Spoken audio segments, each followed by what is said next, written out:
Hello दोस्तों, welcome to विद्यालय IAS. आइए आज हम संविधान के कुछ इम्पोर्टेंट क्वेश्चन करते हैं, जिसमें से आज का हमारा पहला क्वेश्चन है अनुच्छेद 108 के अंतर्गत लोकसभा और राज्यसभा की संयुक्त अधिवेशन आयोजित की जाती है। किसके द्वारा आयोजित की जाती है? तो ये आयोजित किया जाता है राष्ट्रपति के द्वारा। ठीक है, राष्ट्रपति के द्वारा क्या किया जाता है? किसी विधेयक पर लोकसभा या राज्यसभा या दोनों सदन में से किसी एक की सहमति न होने पर, यानी कि एलएस सहमत नहीं है और आरएस सहमत नहीं है, ठीक है, लोकसभा और राज्यसभा में से कोई एक सहमत नहीं है, लेकिन उसको पारित होना जरूरी है, तो क्या किया जाता है? संयुक्त अधिवेशन बुलाया जाता है अनुच्छेद 108 के तहत। फिर क्या किया जाता है? फिर दोनों मिलाकर वोटिंग होती है, और अगर इसमें पास हो जाता है तो विधेयक पास समझा जाता है। तो इसका आंसर क्या हो जाएगा? अनुच्छेद राष्ट्रपति द्वारा। सेकंड है, भारतीय संविधान में समस्त कार्यपालक शक्तियां निहित होती हैं। तो देखिए, भारतीय संविधान में अनुच्छेद 50 कौन सा? ठीक है, राष्ट्रपति में निहित होती हैं अनुच्छेद 53। ठीक है, 53 अनुच्छेद 53 ये कहता है, 52 तो राष्ट्रपति का पद है, 53 ये कहता है कि राष्ट्रपति क्या होते हैं? कार्यपालिका प्रमुख होते हैं। ठीक है, प्रमुख होते हैं। तो ये इसका आंसर क्या हो जाएगा? राष्ट्रपति।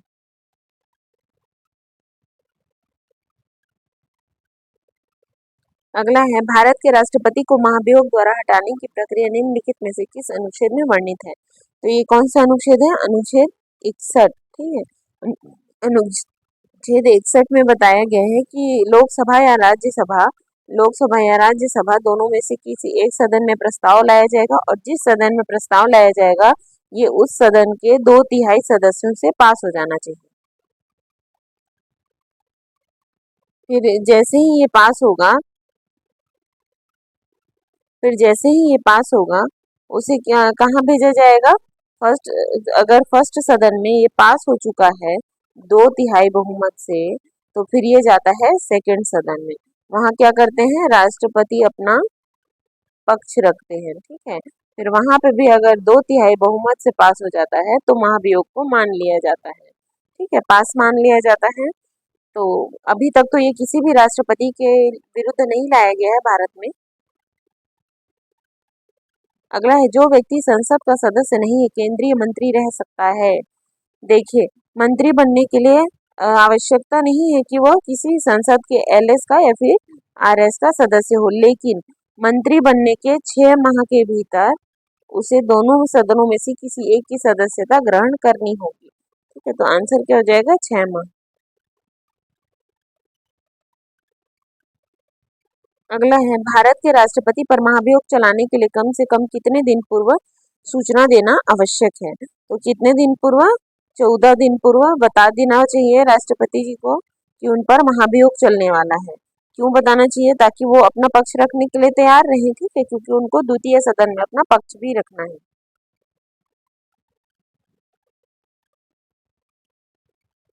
अगला है, भारतीय संविधान का अनुच्छेद 78 में प्रावधान है, किसका दायित्व का प्रावधान है?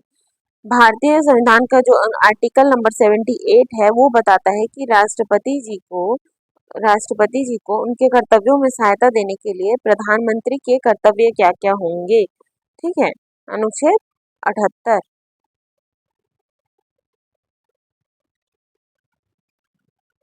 अगला है, राष्ट्रपति का रिक्त स्थान भर लिया जाना चाहिए। देखिए, राष्ट्रपति जी की अगर जैसे इलेक्शन से अगर पद रिक्ति होने वाली है तो वो तो पहले ही भर लिया जाता है, लेकिन अगर अकस्मात पद रिक्ति हो गई है या फिर महाभियोग लगा दिया गया है या फिर मृत्यु हो गया है, ठीक है, राष्ट्रपति जी का वो हो गया है या फिर त्याग पत्र हो गया है, तो इस स्थिति में क्या किया जाता है? 6 माह के अंदर, 6 माह के भीतर राष्ट्रपति जी का पद मतलब भर लिया जाना चाहिए। ठीक है, 6 माह के भीतर। और इनके अगर राष्ट्रपति जी की अकस्मात पद रिक्ति हुई है तो क्या किया जाएगा? तो उपराष्ट्रपति राष्ट्रपति पद पर कार्यरत रहेंगे।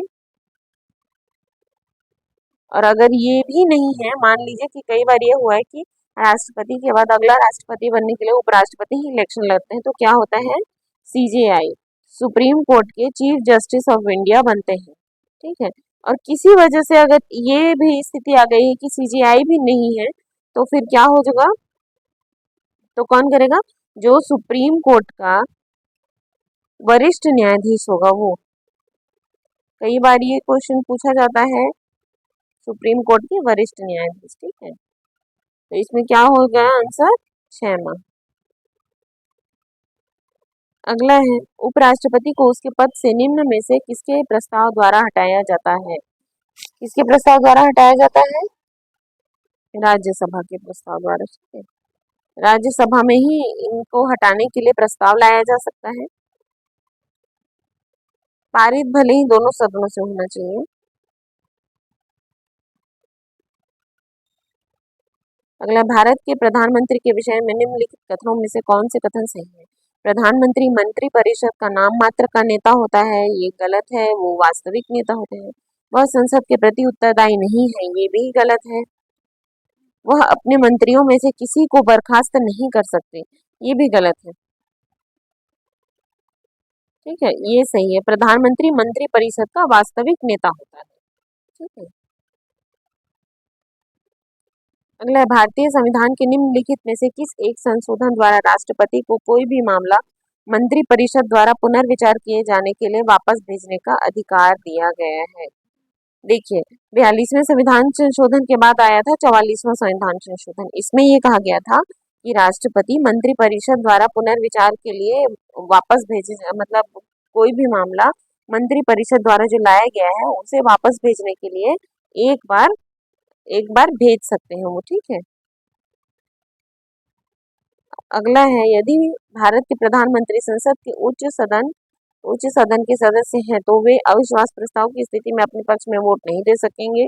वे निम्न सदन में बजट पर नहीं बोल सकेंगे। वे उच्च सदन में ही वक्तव्य दे सकेंगे। उन्हें प्रधानमंत्री पद की शपथ ग्रहण करने के 6 माह के अंदर निम्न सदन का सदस्य बनना पड़ेगा।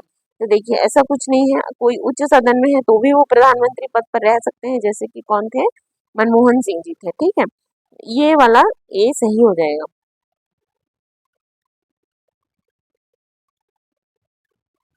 वे अविश्वास प्रस्ताव की स्थिति में अपने पक्ष में वोट नहीं दे सकेंगे। ठीक है। अगला है, निम्नलिखित में से कौन सा भारत के राष्ट्रपति के निर्वाचक गण का तो भाग है किंतु महाभियोग अधिकरण का भाग नहीं है। देखिए, लोकसभा राष्ट्रपति के निर्वाचक गण का भी है भाग और महाभियोग गण का भी है भाग, और राज्यसभा, ठीक है, इसके सभी सदस्य मनोनीत भी और जो निर्वाचित हुए होते हैं वो भी। लेकिन जो राज्यों की विधानसभाएं होती हैं और मतलब विधान परिषद तो ऐसे भी वोट नहीं देते, ना ही वो निर्वाचन में वोट देते हैं, ना ही महाभियोग में वोट देते हैं। लेकिन जो विधानसभाएं होती हैं ये निर्वाचन में वोट तो देती हैं, किंतु क्या होता है, ये महाभियोग में वोट नहीं देते हैं। राज्यसभा LS प्लस RS के सभी सदस्य, ठीक है, सभी सदस्य क्या करते हैं, महाभियोग मंडल के सदस्य होते हैं। और ये सभी सदस्य जो होते हैं वो उपराष्ट्रपति का निर्वाचक मंडल भी होते हैं। अगला है, राष्ट्रपति के निर्वाचन में राज्य का मुख्यमंत्री मतदान करने के लिए पात्र नहीं होता है यदि। राष्ट्रपति के निर्वाचन में राज्य का मुख्यमंत्री मतदान करने के लिए पात्र नहीं होता यदि वह स्वयं का प्रत्याशी हो, उसे राज्य विधानमंडल के निचले सदन में अपना बहुमत सिद्ध करना शेष हो, वह राज्य विधानमंडल के उच्च सदन का सदस्य, उच्च सदन मतलब विधान परिषद, ठीक है, निम्न सदन मतलब विधानसभा।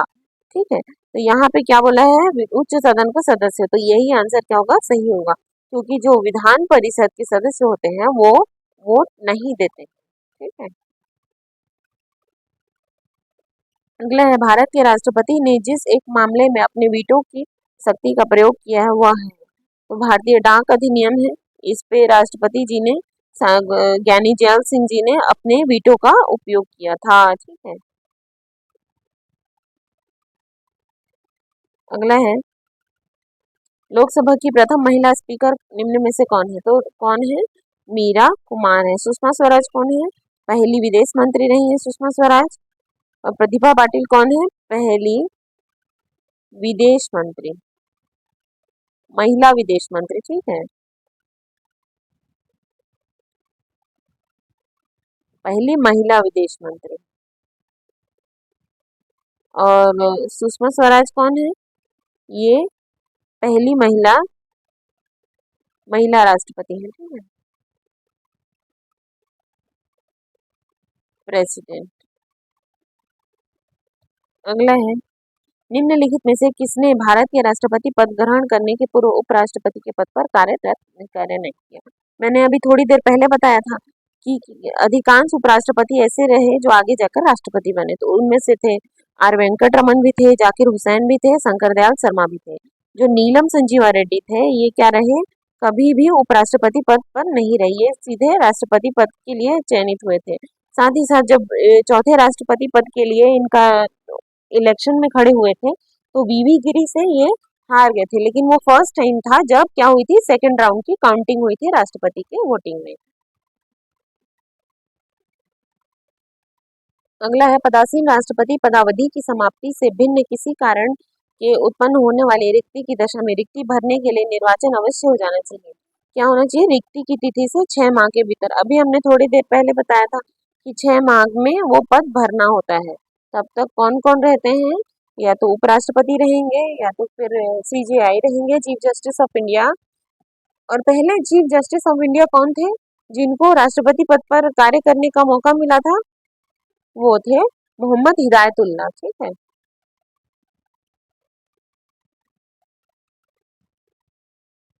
तुल्ला।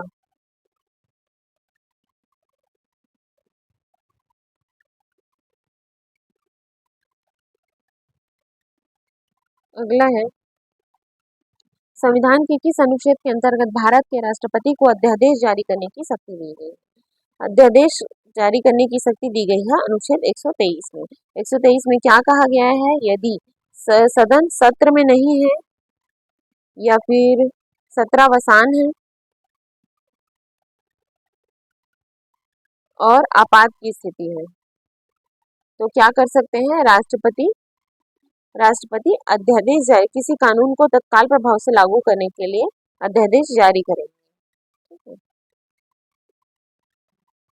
अगला है, लोकसभा और राज्यसभा की संयुक्त बैठक किसके द्वारा आहूत की जाती है? किसके द्वारा आहूत की जाती है? अभी हमने थोड़ी देर पहले बताया था, लोकसभा और राज्यसभा की संयुक्त बैठक राष्ट्रपति जी के द्वारा आहूत की जाती है। अनुच्छेद कौन सा है संयुक्त अधिवेशन का? अनुच्छेद 108, ठीक है, 108 अनुच्छेद है संयुक्त अधिवेशन का। अगला है, भारतीय संविधान का कौन सा अनुच्छेद राष्ट्रपति को उच्चतम न्यायालय से परामर्श लेने की शक्ति प्रदान करता है? देखिए, अनुच्छेद जो 143 है, इसके हिसाब से क्या कर सकते हैं राष्ट्रपति जी? उच्चतम न्यायालय को यानी सुप्रीम कोर्ट को बोल सकते हैं कि वो किसी मामले में जांच करके उन्हें राय प्रदान करें, लेकिन ये क्या होता है, आवश्यक नहीं है कि वो माने, ठीक है, राष्ट्रपति माने। मतलब ये बोल सकते हैं कि जो सलाह है, परामर्श, वो बाध्य नहीं होता है।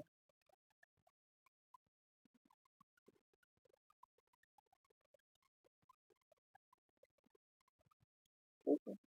अगला है, भारत के उपराष्ट्रपति का निर्वाचन एक निर्वाचक गण द्वारा किया जाता है जिसके सदस्य होते हैं संसद के दोनों सदनों के केवल निर्वाचित सदस्य, संसद के दोनों सदनों के सभी सदस्य, राज्य के राज्यसभा और राज्य विधानसभाओं के केवल निर्वाचित सदस्य, राज्य विधानसभाओं के केवल निर्वाचित सदस्य। देखिए, संसद के दोनों सदनों के सभी सदस्य होते हैं, ठीक है, और यही राष्ट्रपति जी के महाभियोग मंडल भी होता है।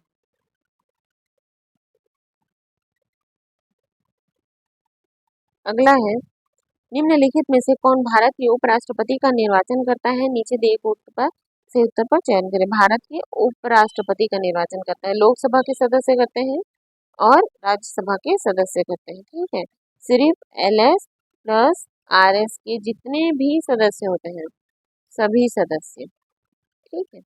और उपराष्ट्रपति का पद किस में दिया हुआ है? अनुच्छेद 63 में दिया हुआ है, ठीक है। तो आंसर क्या हो जाएगा? आंसर हो जाएगा ए। अगला है, जब कोई विधेयक संसद के दोनों सदनों द्वारा पारित कर दिया गया तो निम्नलिखित में से किसको उस विधेयक पर अनुमति रोकने का अधिकार है? किसको अधिकार है? राष्ट्रपति जी को अधिकार है। कैसे अधिकार है? Veto power. वीटो कितने प्रकार के होते हैं? 3 प्रकार के। कौन कौन से? जेबी पॉकेट वीटो, एक बार वापस करना या फिर हम मतलब रख लेना, ठीक है।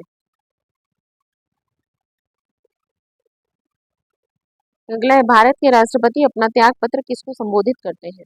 तो देखिए, एक बात याद रखना है, राष्ट्रपति जी हो जो होंगे मतलब प्रेसिडेंट, ये उपराष्ट्रपति को देंगे अपना त्याग पत्र।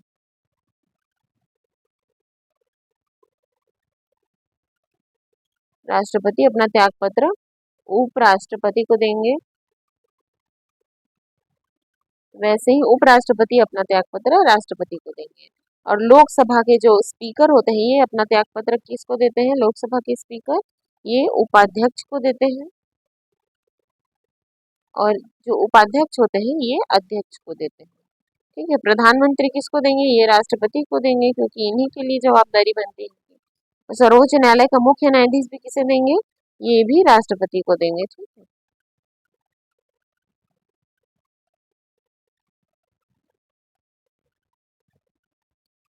अगला है, भारत के संदर्भ में नौकरशाही का निम्नलिखित में से कौन सा उपयुक्त चरित्र चित्रण है? संसदीय लोकतंत्र की व्याप्ति को विस्तार देने वाला अभिकरण, संघीय ढांचे को सुदृढ़ करने वाला अभिकरण, राजनीतिक स्थायित्व और आर्थिक वृद्धि को सुलभ बनाने वाला अभिकरण, लोक नीति को कार्यान्वित करने वाला अभिकरण। इसका आंसर क्या हो जाएगा? लोक नीति को कार्यान्वित करने वाला अभिकरण, ठीक है। अगला है, संविधान के निम्नलिखित अनुच्छेदों में से किस एक के अंतर्गत संघ की कार्यपालक शक्तियां राष्ट्रपति में निहित है?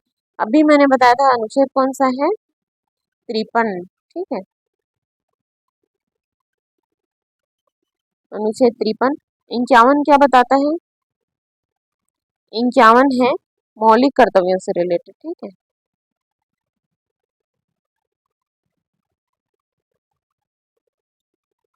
कर्तव्य। 52 क्या बताता है? पद, राष्ट्रपति का पद,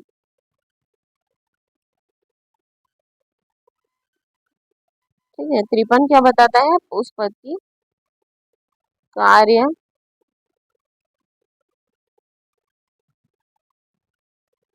कार्यपालक शक्तियां।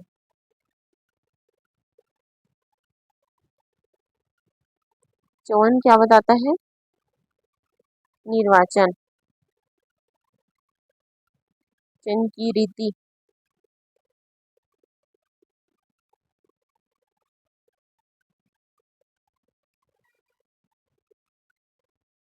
ठीक है।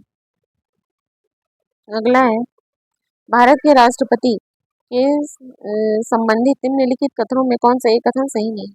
साथ ही साथ आप अपना भी आंसर कमेंट बॉक्स में जरूर डालते जाएं। और अगर आपको ये वीडियो अच्छा लगा हो तो प्लीज चैनल को सब्सक्राइब करें, वीडियो को लाइक करें, शेयर करें। भारत के राष्ट्रपति के संदर्भ से निम्नलिखित में कथनों में से कौन सा एक सही है? वह एक संगठक का भाग है, वह दोनों सदनों की चर्चा में भाग लेता है, सही नहीं कुछ है ना। सबसे पहले तो क्वेश्चन में इस पार्ट पे ध्यान देना रहता है कि पूछा हाँ कि नहीं, ठीक है। देखिए, राष्ट्रपति संसद की दोनों चर्चा में भाग लेता है, यहाँ पे तो गलत यही है, तो आंसर क्या हो जाएगा? बी, ठीक है। अगला है, राष्ट्रपति की क्षमा अधिशक्ति एक है, विधायी शक्ति नहीं, न्यायिक शक्ति है, ठीक है, न्यायिक शक्ति है।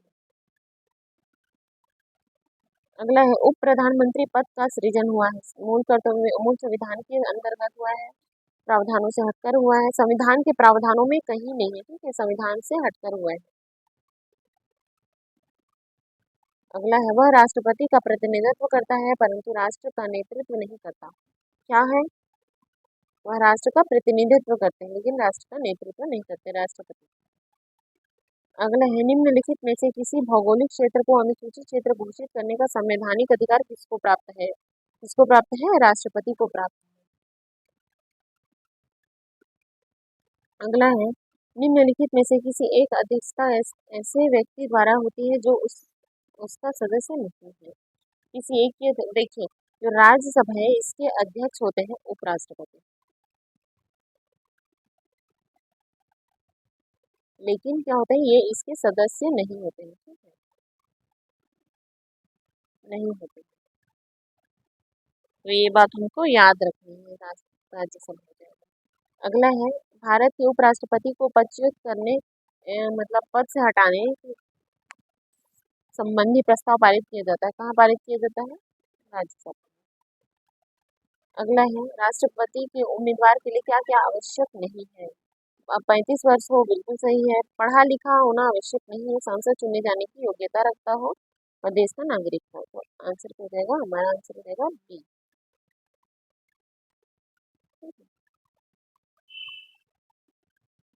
अगला है, निम्नलिखित में से किस विषय पर राष्ट्रपति के लिए मंत्रिपरिषद से सलाह लेना आवश्यक नहीं है? राजदूतों की नियुक्ति, विधेयक पर स्वीकृति देना, राज्यपाल द्वारा प्रेषित विधेयक पर स्वीकृति या लोकसभा को भंग करना। देखिए, इसमें क्या हो जाएगा? विधेयक पर स्वीकृति देना। क्यों? क्योंकि इसमें राष्ट्रपति चाहे तो वो वीटो लगा सकते हैं। अगला है, भारत के प्रधानमंत्री होते हैं, निर्वाचित होते हैं, चयनित होते हैं, मनोनीत होते हैं, नियुक्त होते हैं। तो क्या होते हैं? नियुक्त होते हैं, ठीक है। निर्वाचन उनका एक सांसद के रूप में होता है, फिर उसके बाद उनको प्रधानमंत्री नियुक्त किया जाता है। अगला है, भारत के राष्ट्रपति को उनके पद से हटाया जा सकता है। भारत के प्रधानमंत्री द्वारा, लोकसभा के द्वारा, भारत के मुख्य न्यायाधीश द्वारा या संसद द्वारा उनके पद से हटाया जा सकता है। कैसे हटाया जा सकता है भारत के प्रधानमंत्री को? लोकसभा के द्वारा, भारत के मुख्य न्यायाधीश, संसद। भारत के राष्ट्रपति को कैसे हटाया जा सकता है उनके पद से? संसद द्वारा। LS प्लस RS, ठीक है। इसमें से किसी एक सदन में, जो प्रथम सदन कहलाएगा,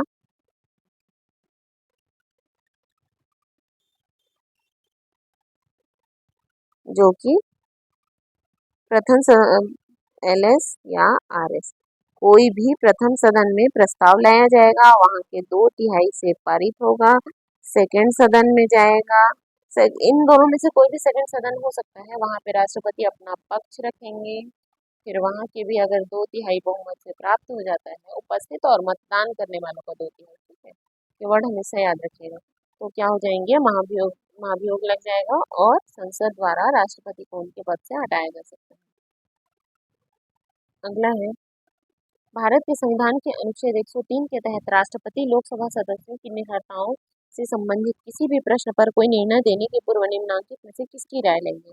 देखिए, क्या बोला है? लोकसभा सदस्यों की निरहर्ताओं, ठीक है।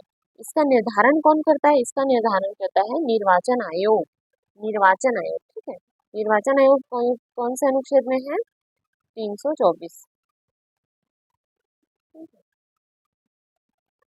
तो इसको तय कौन करेगा? निरहर्ताओं को निर्वाचन आयोग द्वारा परामर्श लिया जाएगा, ठीक है, राष्ट्रपति द्वारा। अगला है, भारत के राष्ट्रपति के महाभियोग की प्रक्रिया है, यह एक अर्ध न्यायिक प्रक्रिया मानी गई है। आर्टिकल एक बार फिर से देख लेते हैं। आर्टिकल 61 है। कौन कौन इसमें भाग लेते हैं? लोकसभा और प्लस राज्यसभा।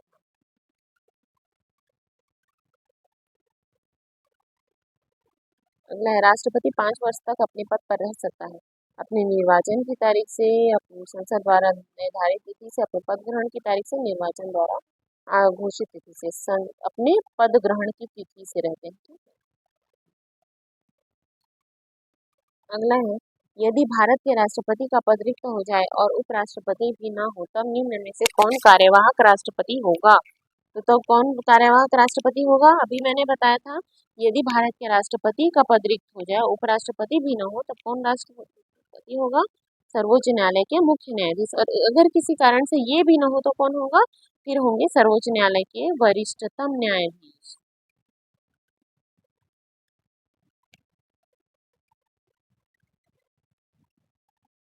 ठीक है। अगला है, भारत के राष्ट्रपति की क्षमा दान की शक्ति किस अनुच्छेद में दी गई है? तो यह अनुच्छेद कौन सा है बेटा? अनुच्छेद है अनुच्छेद 72। अनुच्छेद 72 में क्या बोला है? क्षमा दान की शक्ति, दान की शक्ति दी गई, ठीक है। क्षमा दान में क्या क्या आता है? तो क्षमा कर देना, लघुकरण करना, परिहार कर देना। क्षमा, एक तो पूरा ही क्षमा कर दे, ठीक है, एक तो लघुकरण हो जाए, परिहार हो जाए, विलंबन हो जाए या फिर प्रविलंबन। ये पांचों शक्तियां होती हैं राष्ट्रपति जी के पास। अगला है, भारतीय संविधान का कौन सा अनुच्छेद राष्ट्रपति के महाभियोग से संबंधित प्रावधानों का उल्लेख करता है? फिर से वही है, हो जाएगा आंसर अनुच्छेद 61। ठीक है। अगला है, निम्नलिखित में से कौन राज्यपाल की शक्तियों की संबंधित नहीं है? देखिए, तो राजनयिक और सैन्य शक्तियां, ये कौन सी है? राज्यपाल की शक्तियां नहीं है। सैन्य शक्ति, सैन्य केंद्रीय केंद्रीय विषय है, ठीक है, सेना। तो सेना, सैन्य शक्तियां किसके पास है? ये शक्तियां हैं राष्ट्रपति के पास। ये उनकी सैन्य शक्ति है। ठीक है। अगला है, राज्यपाल की अध्यादेश जारी करने की शक्ति के बारे में निम्नलिखित में से क्या सही है? विवेकाधीन शक्ति नहीं है। राज्य क्या सही नहीं है, ये पूछा है ना। राज्यपाल किसी भी समय अध्यादेश को वापस ले सकते हैं, बिल्कुल ले सकते हैं। अध्यादेश की शक्ति का प्रयोग तभी किया जा सकता है जब विधानमंडल सत्र में नहीं हो, ये भी सही है। अध्यादेश जारी करने के लिए मंत्रियों की सहायता और सलाह की आवश्यकता नहीं होती, ये गलत है। ठीक है, आपने अध्यादेश जारी किया तो आपको मंत्रिमंडल की सहायता भी लेनी पड़ेगी और उनसे परामर्श भी लेना पड़ेगा।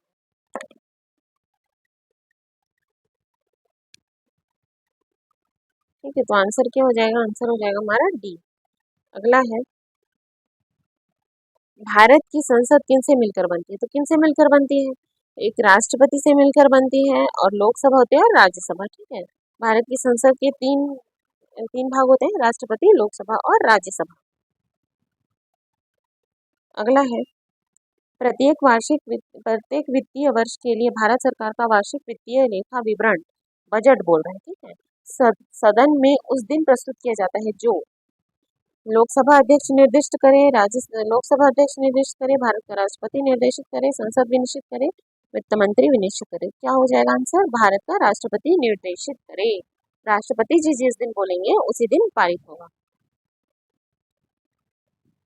अगला है, भारतीय सशस्त्र सेनाओं का सर्वोच्च कमांडर, ये होती है राष्ट्रपति जी की सैन्य शक्तियां।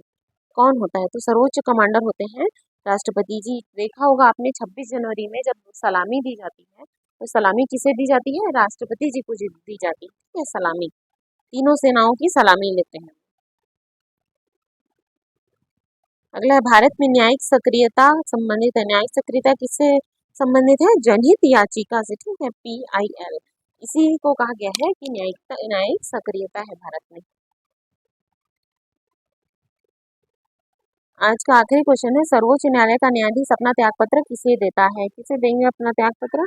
सर्वोच्च न्यायालय के न्यायाधीश माना जाता है कि इनकी नियुक्ति राष्ट्रपति जी करते हैं। ठीक है, तो राष्ट्रपति को ही अपना त्यागपत्र देते हैं। अगर आपको आज का ये वीडियो अच्छा लगा हो तो प्लीज चैनल को लाइक करें, शेयर करें और सब्सक्राइब करें। ठीक है।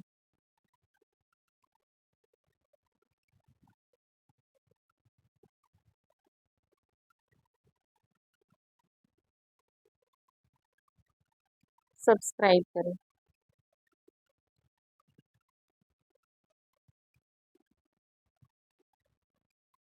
ठीक है, थैंक यू फॉर वॉचिंग।